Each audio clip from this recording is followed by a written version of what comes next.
Good afternoon, supervisors. While we're getting our presentation ready, I'd just like to introduce myself. My name is Steve Adami. I'm the Executive Director of The Way Out, former Director of the Adult Probation Department's Reentry Division, and I am joined today by about 70 people from our coalition in San Francisco, ranging from city employees, people that run programs, people that have been embedded in this fight in the community for years. Before we start, it's really difficult to have a conversation about treatment on demand without including the broader context of what's happening on our streets. In San Francisco each year, 19,000 people are cycling in and out of homelessness. On any given night, 8,000 people that don't have a place to call home. 4,000 of them are living on our streets. 70% of them are addicted to drugs. There's one detox bed for every 100 homeless people struggling with addiction. Our city has been negatively impacted by open-air drug markets and public drug use. In 2020, this coalition put forth a platform of recommendations. Supervisor Stephanie took those recommendations to a hearing in February of 2021, and from that hearing, we've implemented 5 programs that are serving close to 200 people a day. Lisa, you can pull up the slides. I'm always grateful for all the data that's presented, but often mindful behind every statistic is a human life suffering. Our coalition has been at the forefront of advancing programs that promote recovery, advance independence, and inspire change. Let's go to the next slide. Oh, back, stay right there. That's fine. San Francisco's homeless and addiction crisis is impacting everyone. These headlines are not from conservative news outlets or tech billionaires. They're from our own publications expressing not just incendiary political views or the perspectives of tech billionaires, but the views of concerned residents. Clearly, something is broken, not just the political symbolism. Next slide. Last month, we had a memorial for people that we've lost to addiction. And as Supervisor Mandelman so rightly says, that it's easier to get high and too difficult to get into treatment in San Francisco. One thing we don't talk about is why there's bureaucratic hurdles to get people into treatment, mostly driven by Medi-Cal. We believe that people accessing or desiring services should have direct access to providers of services, and often, and respectfully, public health gets in the way. If you're homeless on 6th Street shooting heroin, you have to go to 1380 Howard Street and sign up for an assessment. From that assessment, they'll give you a level of care determination, at which point then you can get on a list to either go to withdrawal management or residential treatment. We believe that people that want services should be able to go directly to providers and have access to services.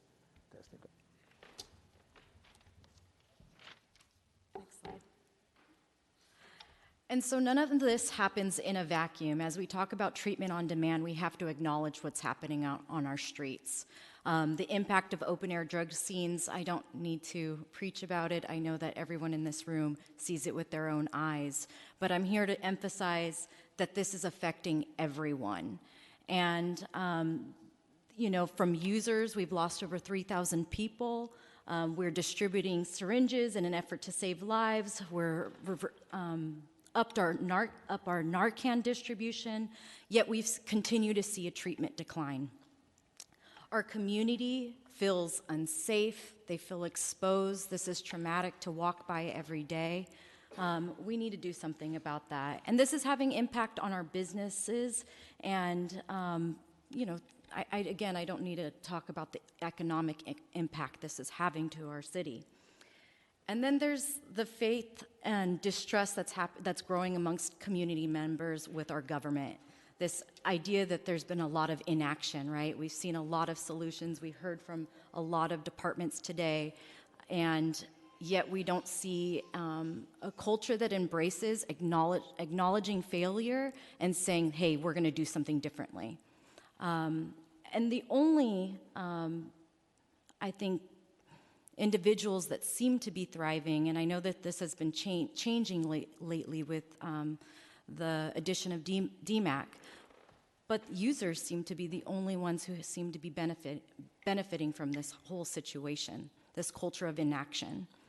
And, you know, we heard, recently from the papers that 535 individuals who had been released from the jails waiting for drug sales had been released and who are failed to appear in court. So we have something that's really broken in our system that's creating this culture and making treatment seekers, as you heard from the fire department, just not be in demand. Next slide. And just to, again, highlight and I don't want to pick on the homeless population. I mean, this is really, we can have, if we had the data, we can talk about drug users who are using inside and within their homes. But just to kind of say, just to call out the obvious, that this is not normal. San Francisco's, what we see on our streets is not at all normal. We have a chronically homeless population at nearly 10% the national average. We have more than double the national average of homelessness, people experiencing homelessness who are addicts. And again, our treatment admissions are declining. Next slide. So this is a great depiction of one way people walk through care to get better, and likely one of the most logical ways. And what we see in San Francisco is that people who are using drugs problematically, it's a choice, they use them for a reason and they need to get help, and there's a lot of different ways to help people. But I think one of the things that we're really thinking about is like how to get people to a place where they're no longer using drugs. And one of those ways is to help people stabilize and heal by giving them real-time access to withdrawal management or detox, and then rapidly transitioning them to long-term residential care where they begin to learn how to live. After residential treatment, they would go to a step-down facility or transitional housing where they begin practicing living and become financially independent, where then they can reclaim their place in the community and be independent. And what we typically see in San Francisco, there was a question earlier about, from the fire department mentioned that nobody wanted to go to treatment. Well, if you're shooting dope on the streets and they offer you an apartment or treatment, I don't know one drug addict that's going to choose treatment. I'm always choosing a free apartment. And there are interception points that Tom's going to talk about next, but what we see in San Francisco is people go from being addicted to drugs straight to step 4. And then we wonder why 70% of the OD deaths happened inside. We wonder why the people that get put inside don't want to stay inside and they want to hang out with their friends in the community, which makes sense. But I just think the culture in San Francisco needs to shift. And we need to start talking about the impact drugs are having on everyone, especially those who are using them. I mean, getting people to not die is a great first step, but it can't be the last step. I don't always agree that people that are using drugs know what's best for them. When I got out of prison, people asked me, well, hey, what do you want to do? And I said, I have no idea what I want to do. I've been shooting dope and breaking the law for 20 years. I need somebody to tell me what to do. Like, I'm trying to get to a place where my life becomes better. And I think the folks you're going to hear from after me have created this culture in San Francisco amongst several programs. And I just think we need to start listening to the broader community and enlarge the solution space to incorporate more opportunities for people that are struggling.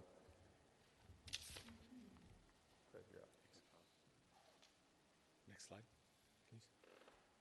Hi. Good afternoon, Supervisors. Tom Wolf, Recovery Advocate. I just want to talk to you a little bit about the impacts of public policy, and as the fire department had mentioned earlier, the washing machine that people get caught up in out on the street. So here you see this example of someone who's homeless, struggling with addiction, comes to the Tenderloin open air market from a variety of different reasons. They're provided with harm reduction tools such as a tent, food, clean drug paraphernalia, enabling them to stay out there on the street because no one's coming out there and bothering them. So think of it this way. If you have a tent, you're struggling with fentanyl addiction, there's 12 drug dealers on the corner, they're selling fentanyl for $5 and nobody's bothering you, why would you stop? You really have to think of it that way because that's the way I thought of it when I was out on the street. Then, of course, you have to support your addiction. You see number 3, you can steal goods under $950, which talks about the intersectionality between homelessness, criminal justice reform, and drug policy in our state, in our city. The interruption opportunities, an individual ODs or faces other medical emergency and is brought to the hospital for treatment. I reversed a guy's OD on Willow a couple of months ago. The ambulance came, took him away. 3 hours later, he was back on Willow using fentanyl. So that intervention opportunity doesn't work, and you can see it goes to from the ER to or jail. The individual is sent to a detox bed potentially, or they're just given a slip to come back in 1 to 3 days to access it, or they can just say, forget it, I want to go, and they go. So the other interruption opportunity is an individual is intervened upon because they're committing crimes to support their addiction out on the street. However, given the low consequences for crime or drug use and the infrequency of arrests, the efficacy of this interruption point is diminishing. I think Destiny made a really good point that there are 535 organized drug dealers that were arrested and released out either on pretrial diversion or just released on their own recognizance pending hearing, that did not show up for their court hearings, that have open bench warrants out in San Francisco right now. I think earlier there was a piece of data a few months ago in San Francisco when the police started doing sweeps on the street. 25% of those that were arrested for using drugs actually had open warrants in other counties where they had come to San Francisco to abscond from their obligations to the law and the county that they were in. This is data. This is not just, I'm not making this up. This is all truth, folks, okay? And without anywhere else to go during their wait period, the individual returns to the streets and back to square one, which is the washing machine that we're talking about. Next slide, please. So just real quickly, drug addiction is a progressive disorder that ends in death. I'll just put it this way. So fentanyl has changed the game. It's changed the game on our streets. It's changed the game in our permanent supportive housing with all the overdose deaths happening inside. It's 10 to 100 times stronger than morphine or heroin in most cases. It's unregulated, right? We all admit that. It's toxic. That whole thing's mixed with xylazine now and trank and all that stuff you're starting to see show up. And so the window of opportunity to intervene for that individual has shrunk. It has gone from maybe, you could go 6 to 8 hours between dosing heroin to you got to use fentanyl every 2 hours now on the street. So your ability to intervene as an outreach worker is very small because the guy uses, nods out for 45 minutes, he's awake for 30 minutes, and then he's got to use again. So your window to intervene, or for the person struggling with addiction, their window to have that moment of clarity has gone from this to this. Thank you.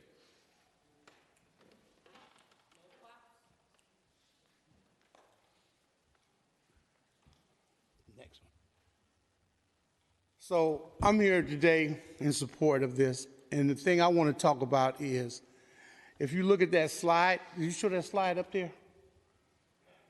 So what's really concerning to me is the death rates from this poison that's in the streets. For African Americans, for every 100,000, 315 are dying from this. For every 100,000. For Hispanics, it's like 80. Whites is 70, but what I'm looking at is the amount of people that are dying from this drug, that we keep saying we're overwhelmed. And I don't understand where the overwhelm's at when we have to address this. This needs to be dealt with, and we can't have it both ways. And I'm a firm believer that accountability and consequences is where compassion and empathy come from. Yeah, it's not the other way around. Because I feel like if you're just using compassion and empathy, you're enabling it. And you're not addressing the problem. And the problem is that people are making money and people are dying. And the people that I'm looking at dying are people of color. They're looking at my family that's dying, me that's dying. And I have a really, really hard time addressing this. So I'm going to always fight for abstinence-based treatment. I'm always going to fight for us holding our community accountable. I'm going to fight for whatever it takes for us to address this problem. And we have to quit ignoring it and saying it's just people getting high. Because there's a little bit more than that. That stuff is poison, and it's killing people. Thank you. Real quick, through the chair, if I may request that speaker's name for the record. Craig Johnson. Craig Johnson, thank you. All right, good afternoon. So we go into recommendations now.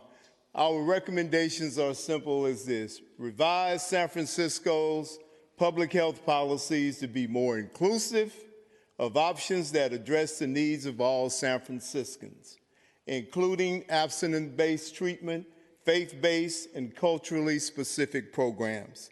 But I do have to go back to the one, and it's inclusive in this one, when we're talking about gaps. The gaps are that faith-based programs cannot be funded by the city and county of San Francisco. The mom and pop programs that help every day with people dealing with their daily stresses of life do not get any funding. And the issue I have with this is that when you look at that, if 3% of the population from San Francisco is African American, and we have that many number of deaths, how does the Department of Public Health, how does the city and county of San Francisco going to tell us in our community how to help our own people? That's what I have a problem with. And we should be inclusive in anything that goes on in our community.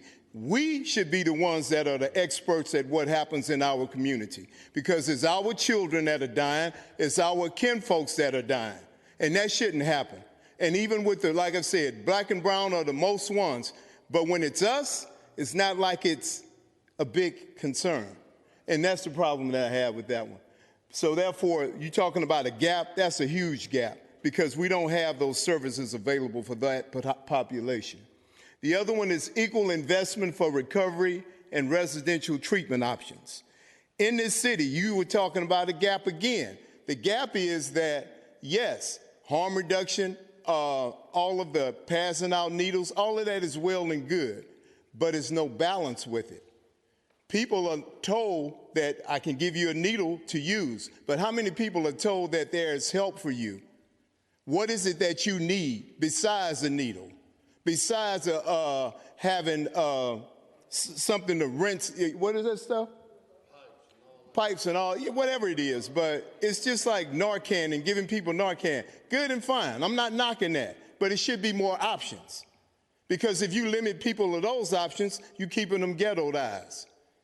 The next one is wage parity between government employees and nonprofit staff. Now, this one really hurt me because we had 2 employees, and one was falling asleep all the time. And when finally found out that this person was sleeping in their car, worked 2 jobs, sleeping in their car, and living in this city. Now, not only are we doing a disservice to the people we serve, but we're doing a disservice to the employees also. The wages need to come up and be comparable to the city prices for employment. That's the bottom line, and I think it's a consensus with everybody in this room. And then the other detriment to this is we take people, sometimes formerly recovered, we take them too soon, because 90 days of treatment on my point is not enough time. And after 90 days, you're going to put them to work and work in another environment where they're getting exposed and the trauma again to seeing the same thing that they just trying to get over themselves makes no sense. And that's what I see from the Tenderloin when you bring urban alchemy, not knocking urban alchemy, but you taking brothers that went to the penitentiary for life sentences, got put out the penitentiary because the government don't want to pay for their medical issues, put them on the streets, and they turn into the police for the same people that they are and the same people that went to prison for. It makes no sense. And that's, again, that's a disservice. And mostly what I see, people of color.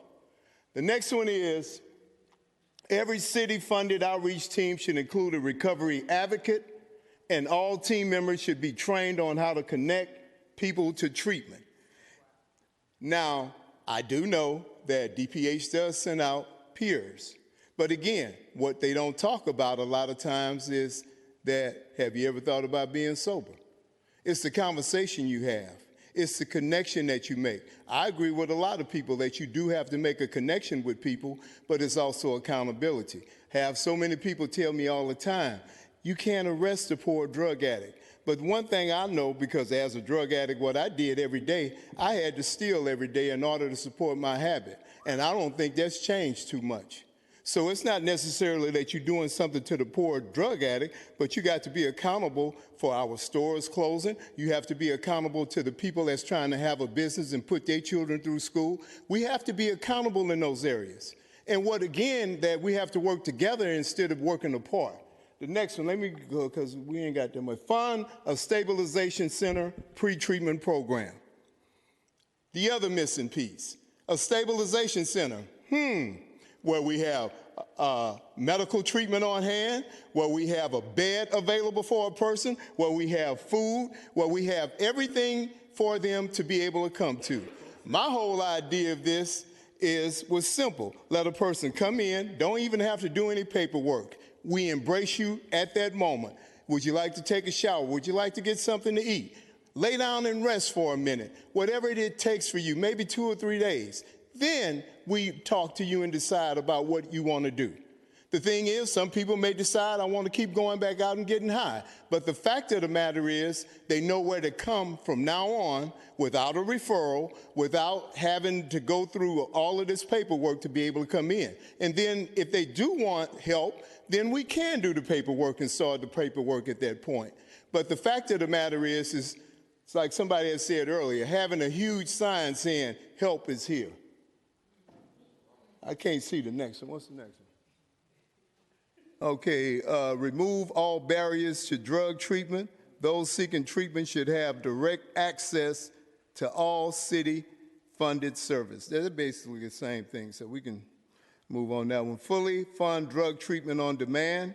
We all said that today. And the last one is fund a therapeutic community in the jail to begin to teach people how to live and connect clients to community programs. And what we're saying now is, do I necessarily like jails? No. But do we have alternative in place? No. So therefore, if people go to jail, we should have more programs in the jail that not only teach you about how not to use drugs and alcohol, but also teach you how to live when you come out. And, you know, a lot of times they use the word loosely about rehabilitation, but today it's about habilitation. Because today, even if people did know how to live before, something about this fentanyl, this poison, makes you forget everything that you've ever known. And sometimes it just needs the skills to be able to taught that and have a proper transition from the jails and coming out to the system. But I just want to thank you guys today for putting up with all of this. You earn your keep today. Thank you. Thank you. The end. The end? Not the end. Well, no, I mean the end of this presentation. We're done. Just a quick question about the stabilization center. It's something that was mentioned. I don't know who. First of all, thank you, Cedric. Love that. I'm just wondering what you mean by the stabilization. What do you envision the stabilization center to look like, and what would it do? We presented this Tuesday at the SF Next initiative. And what we're finding is that the current shelter system, which includes navigation centers, isn't meeting the primary health and behavioral health needs of people on the streets. In a subsequent presentation yesterday on government accountability, data was released that 80% of people that enter our shelter systems return to the streets. You've got to ask yourself, what's going on with the people that don't have anywhere to live? And one of the problems is there was a statewide study that was done by UCSF that was released earlier in the summer. 60% of the people have at least one chronic illness, 28% have 2 or more, 15% had a stroke within the prior 6 months. It goes on and on and on. The people living on our streets are seriously unhealthy and have behavioral health issues. So a stabilization center coordinates their care. There's no referral system. People could be dropped off or picked up or just knock on the door. They'd come in, they'd get an assessment, both physically and for behavioral health issues. There would be on-site clinicians and nurse practitioners. They would stay anywhere from 30 to 90 days and get stabilized and then triage to the next level of appropriate level of care. It's going to be in the Chronicle this week. The most important part of it is the cost was $202 per day with all this medical staff, included a master lease for a 75-unit building, 7,000 square feet of community space, and the shelters cost around $200 a day. So not only is it cheap, it sounds like it's going to be more effective, and be a little more supportive.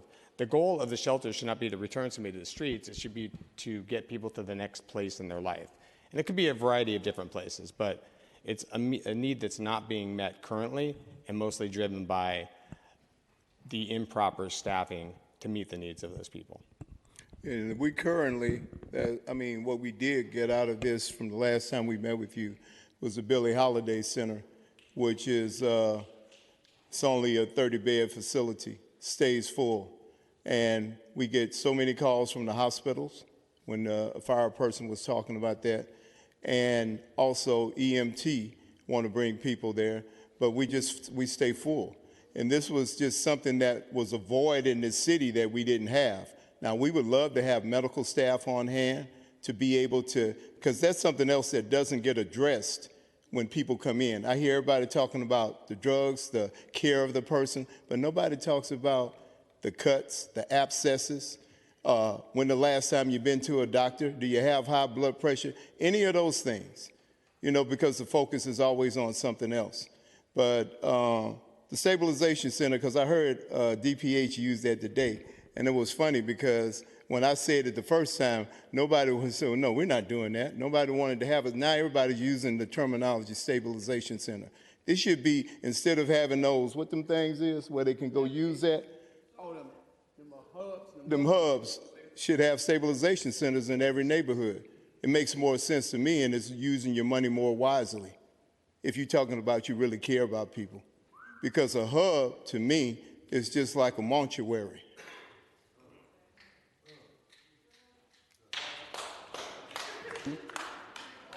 Good. All right. Thank you. It strikes me,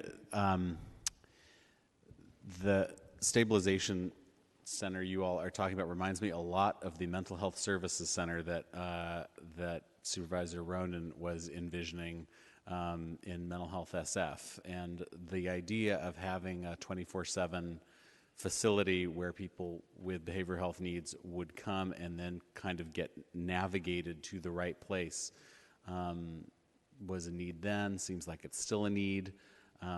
It also, we have heard from fire and others that having a place to take people who are seeking treatment but cannot be gotten into the right program or facility in that moment, but that will still be a welcoming place that will keep those folks, seems like a real need. So, I don't know, DPH and others, I think, need to think about what we're doing on the front end for people who may be having those moments of willingness to engage in treatment and who we are currently losing, I think. So, thanks for your work. Thanks for your presentation. All right.